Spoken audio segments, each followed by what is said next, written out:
Second, I will be back.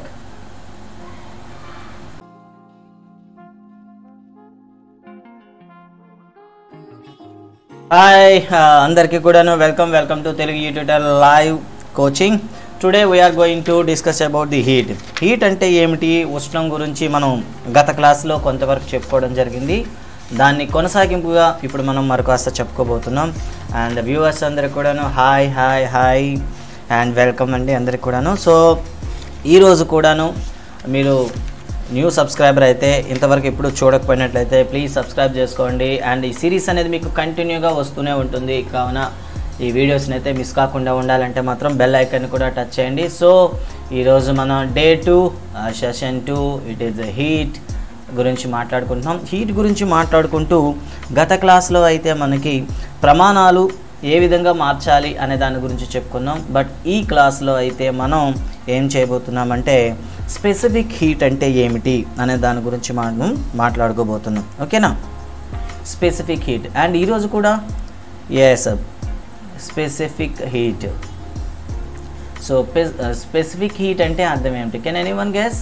లైవ్లో ఉన్న వాళ్ళందరూ కూడా రిక్వెస్ట్, ఎవరైనా స్పెసిఫిక్ హీట్ అంటే చెప్పగలరా? సాధారణంగా ఒక వస్తువు అనేది ఎంతవరకు ఉష్ణాన్ని గ్రహించగలదు లేదా ఎంత వేగం ఉష్ణాన్ని కోల్పోగలదు. చూడండి, ఇక్కడ మళ్ళీ చెప్తున్నాను. The quantity of heat observed given out of a body in a specific time. So చూడండి ఒకసారి. You are not invisible. Yes, my camera is not working, that's why I'm not visible to all during the day. Okay, ఈ రోజంతా కూడా మీకు కనిపించకపోవడానికి కారణం నా camera అనేది work చేయడం లేదు. సో అందువల్లే ప్రాబ్లం వచ్చింది. ఎనీహౌ, స్పెసిఫిక్ హీట్ అంటే ఏమిటి? స్పెసిఫిక్ హీట్ పైన మనం ఏ విధంగా క్వశ్చన్స్ అడగడానికి అవకాశం ఉంటుంది. సో స్పెసిఫిక్ హీట్ అంటే ఏదైనా ఒక వస్తువులో మనం హీట్ని చేంజ్ చేయాలంటే, సో అప్లై చేయాలంటే it is directly proportional to its mass. And directly second one ఏం చెప్తామంటే heat is directly proportional to it deviation in the temperature, that is delta T. Okay, so changing rate of the temperature అని చెప్తాం. So ఈ రెండింటిని మనం base చేసుకుంటే ఒక object యొక్క హీట్ అనేది అబ్జర్వ్ చేయడం లేదా బయటకి విడిచిపెట్టడం అనేది ఈ మొత్తం ఈ రెండింటి యొక్క ప్రోడక్ట్ పైన డిపెండ్ అయి ఉంటుంది. దాన్ని ఏమని చెప్తాం? ఎం డెల్టా టీ అని రాస్తాం. So remember, Q is directly proportional to M. M means here the mass, and Q is directly proportional to deviation in the temperature, that is a changing in the temperature. Then finally we can write as Q is directly proportional to M delta T. Let we take any constant here. So ఇక్కడ ఏదైనా ఒక స్థిరాంకం S ని తీసుకుంటే, S అంటే ఏంటండి? ఇక్కడ specific heat అంటాం, విశిష్టోష్ణ గుణకము అని పిలుస్తామంటే. ఇలా ఒక S ని కాన్స్టెంట్ తీసుకుంటే we can write as Q is equal to MS delta T. So ఈ MS డెల్టా T ఆధారంగా చేస్తాం. సో దీనిపైన సో బోల్డ్ అన్నీ ఉంటాయి మనకి. టెక్స్ట్ బుక్లో అయితే చాలా యాక్టివిటీస్ ఉన్నాయి. బట్ పాలిసెట్ కానివ్వండి, ఏపీ ఆర్జేసీలో కానీ మీరు రాసేటప్పుడు కాన్సెప్ట్ కాదు, మనకి డైరెక్ట్గా మనకి మల్టిపుల్ చాయిస్ క్వశ్చన్లు అడుగుతాడు. కాబట్టి ఈ కాన్సెప్ట్ని అప్లై చేయడం ఎలా? ఓకే, ఫర్ ఎగ్జాంపుల్ చూద్దాం. Hi Uday and welcome. Okay, welcome Uday. So first of all ఒక క్వశ్చన్ చేద్దాం, ఎలా ఉంటుంది. సో ఒక 10 grams వాటర్ తీసుకున్నాం. 10 grams వాటర్ తీసుకున్నాం. దీని యొక్క స్పెసిఫిక్ హీట్ కాస్త, ఓకే చూసుకోండి, స్పెసిఫిక్ హీట్ కాస్త 1 calorie per gram degree Celsius అని చెప్పామనుకోండి. చూడండి, ఇక్కడ స్పెసిఫిక్ హీట్ గురించి ఇంట్రడక్షన్ ఇచ్చాం, యూనిట్స్ కూడా చెప్పలేదు, బట్ డైరెక్ట్గా అప్లికేషన్కి వెళ్ళాం. ఇలా మనం చెప్తాం అనమాట. సో 10 grams వాటర్ తీసుకున్నాం. ఇక్కడ దాని యొక్క స్పెసిఫిక్ హీట్ కాస్త ఎలా ఇచ్చారు? 1 calorie by gram degree Celsius అన్నాం. సో సార్ ఏంటి యూనిట్స్? సో యూనిట్స్ ఇలా రాస్తారు కదా, ఈ యూనిట్స్ యొక్క ఇంపార్టెన్స్ ఏమిటి అంటే, ఏదైనా సరే ఒక వస్తువు హీట్ని రిసీవ్ చేసుకునే వేగం కానివ్వండి లేదా హీట్ని లాస్ అయ్యే వేగం కానివ్వండి. చూడండి, observing rate or releasing rate అనేది దేని మీద డిపెండ్ అయి ఉంటుంది అంటే ఆ ఇంటర్నల్ ప్రాపర్టీస్ పైన డిపెండ్ అయి ఉంటుంది. ఆ ఇంటర్నల్ ప్రాపర్టీనే, అంతర్గత ధర్మాన్నే మనం ఇక్కడ ఏమని పిలుస్తామంటే విశిష్టోష్ణ గుణకము, స్పెసిఫిక్ హీట్ అని పిలుస్తాం అనమాట. సో ఈ స్పెసిఫిక్ హీట్ మనకు రావాలంటే ఏం చేస్తాం? Then S is equal we can write as Q by M delta T. Q by M delta T. So దీనికి CGS పద్ధతిలో యూనిట్స్ ఏమవుతాయి ఫస్ట్ ఆఫ్ ఆల్ చూద్దాం. అదేవిధంగా MKS దట్ ఈస్ SI పద్ధతిలో ఏ విధంగా యూనిట్స్ అవుతాయో ఒకసారి చూద్దాం. CGS యూనిట్స్ అయితే S is equal to Q అంటే మనకి ఏమొస్తాయి? క్యాలరీస్ వస్తాయి. calorie by M means grams and deviation in the temperature should be degrees of Celsius. ఇలా మనకు వస్తుంది అనమాట. S is equal to calorie by gram degree Celsius అని చెప్తాం అనమాట. సో SI యూనిట్స్లో అయితే ఏమవుతాయి, SI యూనిట్స్లో ఏమవుతాయి చెప్పండి. ఎస్, మనకైతే క్యూకి యూనిట్స్ అయితే జౌల్స్, క్యూకి యూనిట్స్ అయితే జౌల్స్ అని మనకు తెలుసు. అండ్ మాస్క్ అయితే మనకి కిలోగ్రామ్స్ అని చెప్తాం. అండ్ డిగ్రీస్ ఆఫ్ సెల్సియస్ని మన SI పద్ధతిలో కెల్విన్లో ఉపయోగిస్తాం. సో ఈ విధంగా మనకి యూనిట్స్ అనేది చెప్పడం జరుగుతుంది. ఓకేనా. స్పెసిఫిక్ హీట్కి యూనిట్స్ ఏంటండి, మళ్ళీ చెప్తున్నాను. ఎస్, ఇట్ ఈస్ CGS యూనిట్లు అయితే calorie by, okay, calorie by gram degree Celsius. వెరేజ్ కెల్విన్లో మనకి SI యూనిట్లు అయితే జౌల్స్ బై కేజీ కెల్విన్ అని చెప్తాం అనమాట. సో ఈ విధంగా మనం చెప్తాం.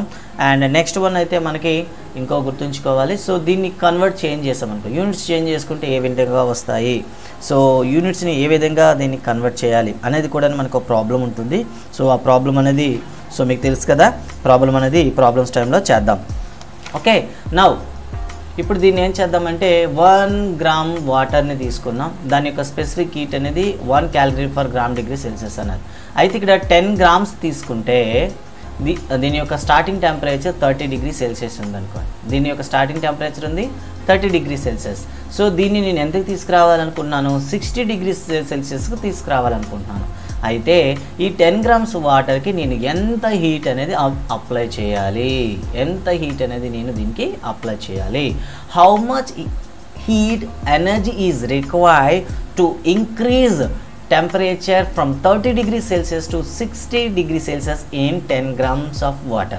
The question is, so ఇప్పుడు ఈ క్వశ్చన్ని మీరు ఏ విధంగా ఆన్సర్ రాస్తారు. క్వశ్చన్ ఆన్సర్ రాసేటప్పుడు ఎలా చేస్తామంటే, first of all you have to know m means here 10 grams, okay, and deviation in the temperature, that means changing in the temperature, okay, change in the temperature, that is 60 degrees Celsius minus 30 degrees Celsius, we can write as 30 degrees Celsius. Okay, అంటే 30 డిగ్రీల Celsius నుండి 60 డిగ్రీల సెల్సియస్కు తీసుకొచ్చాం. అంటే ఉష్ణోగ్రతలో మార్పు, దాన్ని ఏమంటాం, డెల్టా టీ అంటాం. ఎంత వచ్చిందండి మీకు, 30 డిగ్రీల సెల్సియస్ రావడం జరిగింది కదా. ఇప్పుడు మనం ఏం చేయాలంటే మనకు కావాల్సినటువంటి హీట్ గురించి మనం క్యాలిక్యులేట్ చేస్తున్నాం. సో దెన్ క్యాలరీస్లో కౌంట్ చేయండి. సో జౌల్స్లో వద్దు, జౌల్స్లో చేయాలంటే మనం కెల్విన్లో మార్చాలి అండ్ కిలోగ్రామ్స్లో మార్చాలి. It is something differ. So first of all మీరు చేయాల్సింది ఏంటంటే ఫస్ట్ క్యాలరీస్లో ఫైండ్ అవుట్ చేయండి అండ్ జౌల్స్లో మీకు ఎండింగ్లో మీకు చెప్పడం జరుగుతుంది. So first of all you have to calculates in calories. Okay, then Q is equal to, మనకున్న ఫార్ములేట్ చెప్పండి. Q is equal to MS delta T. So someone absent, Sameer and Divya and Abhishek and Shriman Varshit, okay, everybody, yes, Uday, and one person is absent. Who is that guy? Okay, Mansa, yes, Mansa is absent. Okay, let's calculate this. So M means here 10 grams, okay, and specific heat 1 calorie by gram degree Celsius, and the temperature deviation is 30 degrees Celsius. Then we can cancel as DCC and grams and grams. Then finally we get as calories. Okay, 10 into 30, then we will get as 300 calories.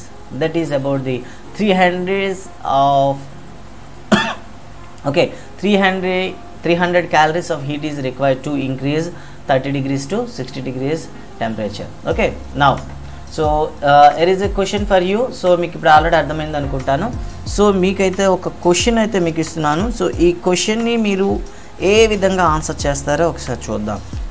The question is, and మీకు already తెలిసి మీకు live quiz కూడా ఉంటుంది. And prepare 2 mobiles or 2 devices for that. Okay, so మళ్ళీ మీకు చెప్పను. So మీరు ready చేసి పెట్టుకోండి.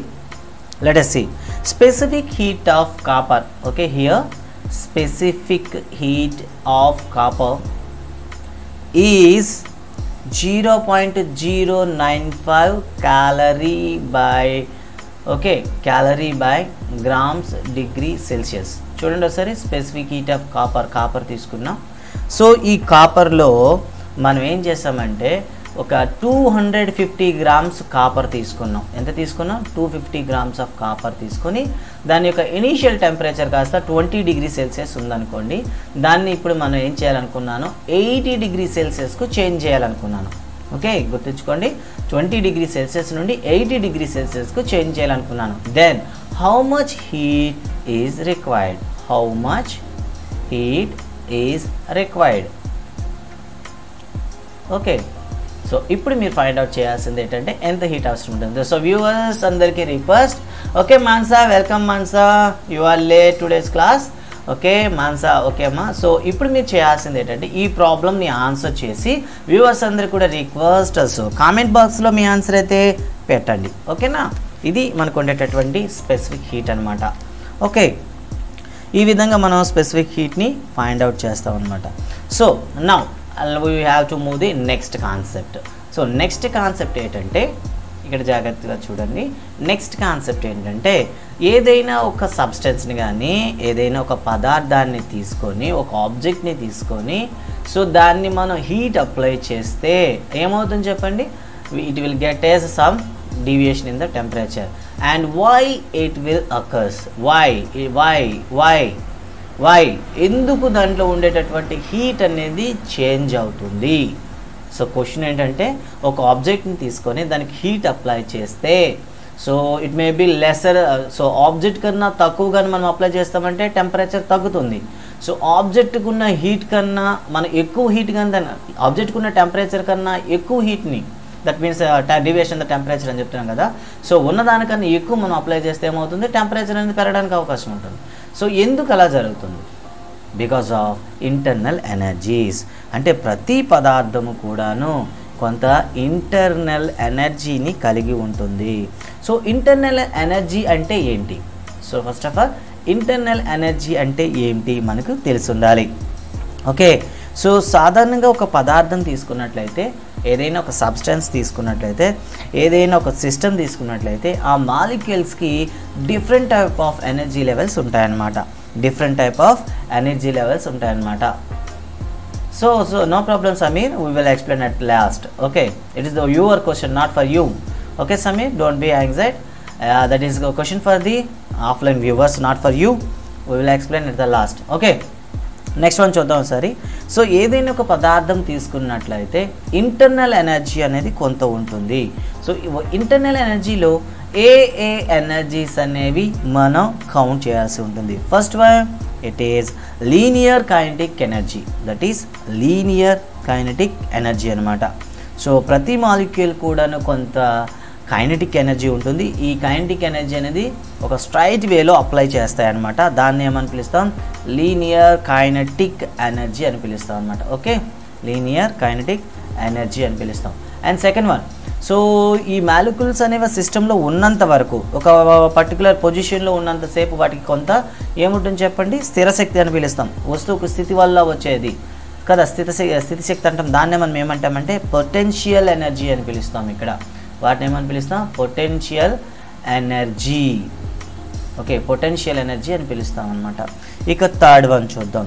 సో ఏదైనా సరే మాలిక్యూల్ అనేది మూవ్ అవుతుండేటప్పుడు లేదా ఒక కర్వ్డ్ పాత్లో మూవ్ అవుతున్నప్పుడు దానికి వచ్చేటటువంటి ఎనర్జీని దాన్ని ఏమంటాం, రొటేషనల్ ఎనర్జీ. దాన్ని ఏమని పిలుస్తాం, రొటేషనల్ కైనెటిక్ ఎనర్జీ అని కూడా పిలుస్తాం అనమాట. ఇంకా కొన్ని మాలిక్యూల్స్ అనేవి వైబ్రేట్ అవుతూ ఉంటాయి.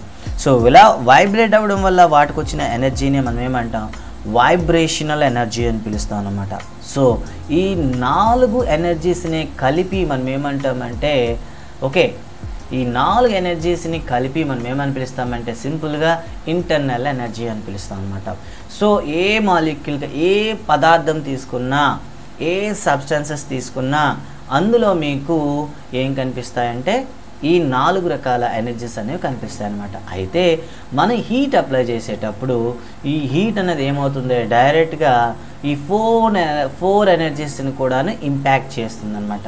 బట్ ఇలా ఇంపాక్ట్ చేసేటప్పుడు మెజారిటీ పార్ట్ అనేది మనకి లీనియర్ కైనెటిక్ ఎనర్జీ కానీ అప్లై చేసినట్లయితే, సో చూసారా ఈ 4 ఇంటర్నల్ ఎనర్జీలో మనకి మెజారిటీ పార్ట్ అనేది లీనియర్ కైనెటిక్ ఎనర్జీ కానీ అప్లై చేసినట్లయితే అప్పుడు వెంటనే సిస్టమ్ యొక్క టెంపరేచర్ ఏమవుతుందంటే రైజ్ అవుతుందన్నమాట.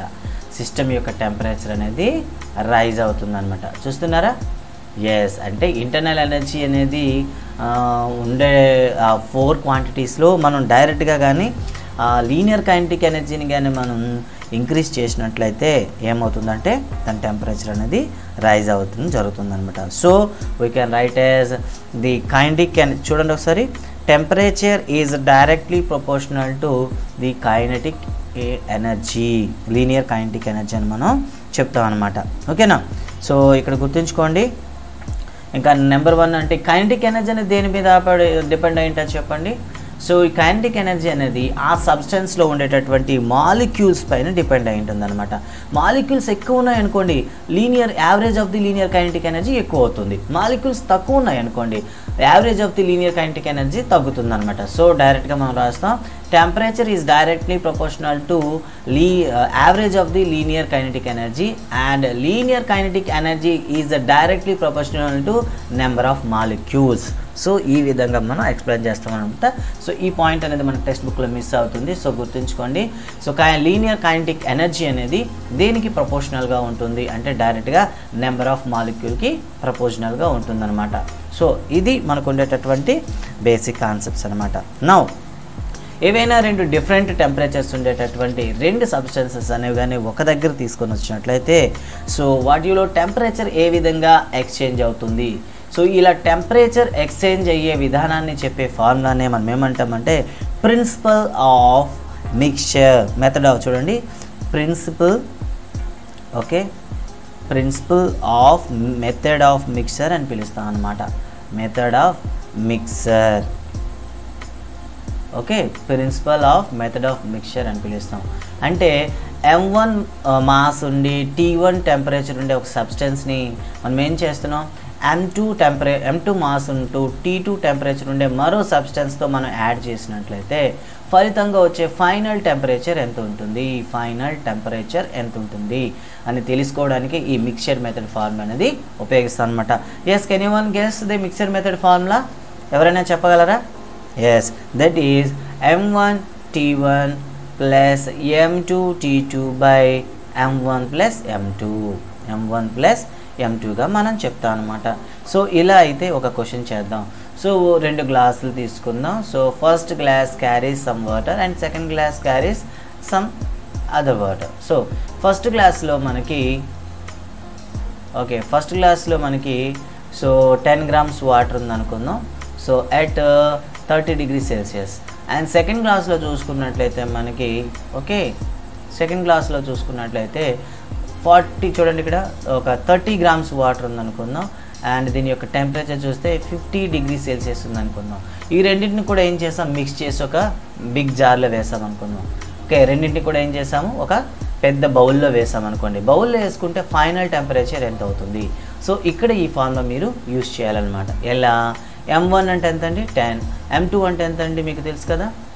చూడండి M1 అంటే 10 grams అండ్ T1 అంటే మీకు 30 ప్లస్ ఇక్కడ చూడండి M2 అంటే మనకి 30 అండ్ T2 అంటే మనకి 50 by M1 plus M2 that means 10 plus 30. ఈ ఫార్ములా వేసుకొని మీరు చేస్తారు. Yes Varshith, it is right. So ఎలా అయితే 300 ప్లస్ చూడండి ఒకసారి 300 ప్లస్ 1500 బై 40 అనమాట. ఫైనల్గా మనకి 1800 బై 40 రావడం జరుగుతుంది. 0 క్యాన్సిల్ చేద్దాం. అండ్ 4తో చూసుకున్నట్లయితే 4 4s 16, 4 5s 20. That means 45 degrees Celsius వచ్చింది అనమాట. సో ఈ విధంగా మనం ఏం చేస్తామంటే principle of method of mixture. So మనం ఏం చేస్తామంటే ఒక సబ్స్టెన్సెస్ యొక్క మిక్చర్లో ఫైనల్ టెంపరేచర్ ఫైండ్ అవుట్ చేస్తాం. సో మీకు అర్థమైంది కదా. సో మీకోసం వ్యూవర్స్ కోసం ఒక క్వశ్చన్, ఈ క్వశ్చన్ ఆన్సర్ చేయండి. ఆన్సర్ చేసి కిందన కామెంట్ బాక్స్లో ఎంటర్ చేయండి. సో క్లాస్ అనేది వీడియో చూసేయడం కాదు, మీరు కూడా ప్రాక్టీస్ చేయడం అనేది చాలా చాలా ఇంపార్టెంట్ కాబట్టి. So M1 is equal to 35 degrees Celsius and ఇక్కడ చూడండి 300 grams. ఇక్కడ సో చిన్న రాయడంలో ఎర్రర్ జరిగింది, ఒకసారి చూడండి. So M1 is equal to ఇక్కడ మీకు 350 grams తీసుకోవడం జరిగింది and T1 is equal to 20 degrees Celsius తీసుకోవడం జరిగింది and M2 is equal to మీకైతే 450 grams తీసుకోవడం జరిగింది అండ్ T2 అయితే మీకు 60 degrees Celsius తీసుకోవడం జరిగింది. ఇలా ఈ రెండు మిక్స్ చేస్తే వచ్చే ఫైనల్ టెంపరేచర్ ఎంత now you have to answer it. So ఈ ప్రశ్నకి మీరు ఆన్సర్ చేసి కామెంట్ బాక్స్లో అయితే మీ ఆన్సర్ని పెట్టండి. ఓకేనా? ఎస్, మీరు కూడా వ్యూవర్స్, లైవ్ వ్యూవర్స్ కూడాను ట్రై చేయండి. సో ఈ పద్ధతినే మనం ఏమని పిలుస్తామంటే మిక్చర్ ఆఫ్ మెథడ్ అని పిలుస్తాం. నౌ కెలోరీమీటర్ గురించి మాట్లాడుకుందాం. సో కెలోరీమీటర్ అంటే ఎలా ఉంటుంది? సో నెక్స్ట్ మనం ఇందులోకి వెళ్తున్నాం, కెలోరీమీటర్ గురించి మనం మాట్లాడుకోబోతున్నాం. సో కెలోరీమీటర్ స్ట్రక్చర్ ఎలా ఉంటుంది? సో మన టెక్స్ట్ బుక్లో అయితే లేదు. సో ఇక్కడ మీకు బ్రీఫ్గా ఎక్స్ప్లెయిన్ చేయడానికి అయితే ట్రై చేస్తున్నాను.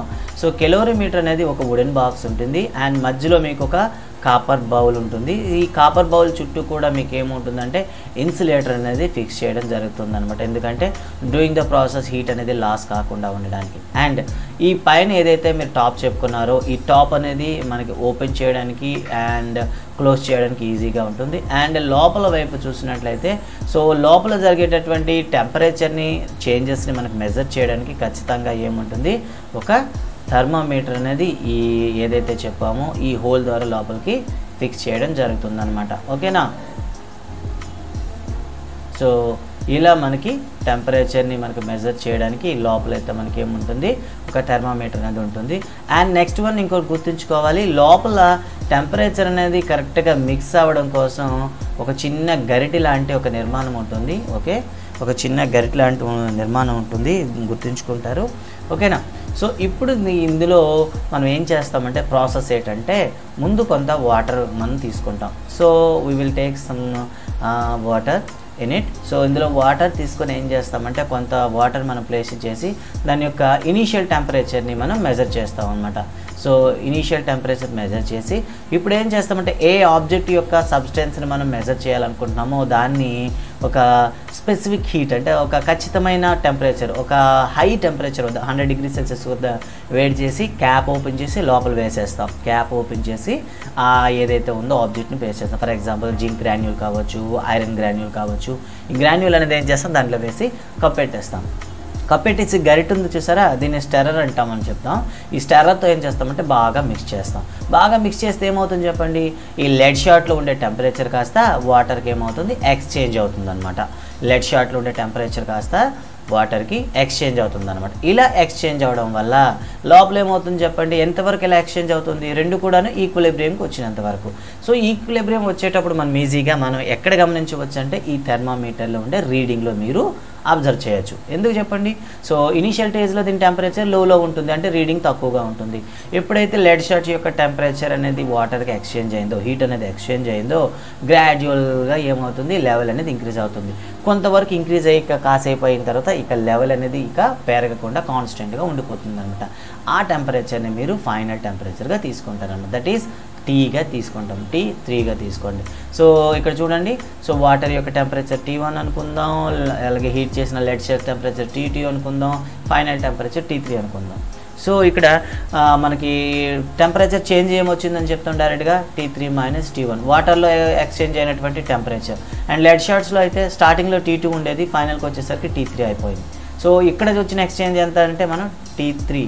సో సార్ T2 హైగా ఉంటుంది, అందులో T3 లోగా ఉంటుంది కాబట్టి T2 - T3గా చేస్తాం అన్నమాట. ఓకే, ఈ విధంగా మనం క్యాలిక్యులేట్ చేయడం అనేది జరుగుతుంది. సో దీన్ని బేస్ చేసుకొని మనకు ఒక ఫార్ములా ఉంటుంది. కెలోరీమీటర్లో స్పెసిఫిక్ హీట్ని ఫైండ్ అవుట్ చేయడానికి ఫార్ములా ఏమైనా ఉందా? ఎస్, ఫార్ములా ఒకసారి ఉంటుంది. That is M1SC plus M2 - M1 into specific heat of water of T3 - T1. Okay, just wait చేయండి, మీకు కావాల్సిన ప్రాబ్లమ్స్ అనేవి నేను ఇస్తాను, వెయిట్ చేయండి. And M3 - M1 into T2 - T3. Okay, ఇలా మనం ఏం చేస్తామంటే ఈ ఫార్ములా ఉపయోగిస్తాం అనమాట. ఈ ఫార్ములా ఉపయోగించి మనం ఏం చేస్తామంటే ఏదైనా ఒక ఆబ్జెక్ట్ యొక్క స్పెసిఫిక్ హీట్ని ఫైండ్ అవుట్ చేస్తాం అనమాట. సో ఇవి మనకు ఉండేటటువంటి స్పెసిఫిక్ హీట్ అనమాట. అండ్ నెక్స్ట్ మనకి లేటెంట్ హీట్స్ కూడా కొన్ని ఉంటాయి. సో ఈరోజు క్విజ్లో అయితే డిజైన్ చేసాం, ఇంకా కాన్సెప్ట్ అయితే కవర్ అవ్వలేదు. ఎనీహో మీకోసం అయితే ప్రాక్టీస్ కోసం ఇస్తున్నాను. ఓకే గైస్, అండ్ వ్యూవర్స్ అందరు కూడా రిక్వెస్ట్. సో ఇప్పటి వరకు అయితే మనం కెలోరీమీటర్ స్పెసిఫిక్ హీట్ వరకు ఈరోజు అయితే చెప్పుకున్నాం. ఈరోజు చెప్పుకున్నాం ఏంటంటే, ఒకటి ఇంటర్నల్ ఎనర్జీ అంటే ఏమిటి చెప్పుకున్నాం. సో ఇంటర్నల్ ఎనర్జీ అంటే ఏమిటి, and types of internal energies, and specific heat అంటే ఏమిటి, అండ్ మెథడ్ ఆఫ్ మిక్చర్ కూడా చెప్పుకోవడం జరిగింది, అండ్ స్పెసిఫిక్ హీట్ గురించి చెప్పడం జరిగింది, అండ్ కెలోరీమీటర్ స్ట్రక్చర్ గురించి చెప్పడం జరిగింది. Okay guys, thank you very much. మీకు మరిన్ని వీడియోస్ కావాలంటే మా ఛానల్ని సబ్స్క్రైబ్ చేసుకోండి, అండ్ కంటిన్యూస్గా మీరు మా ఛానల్ని ఫాలో అవ్వండి. ఓకేనా? Thank you guys.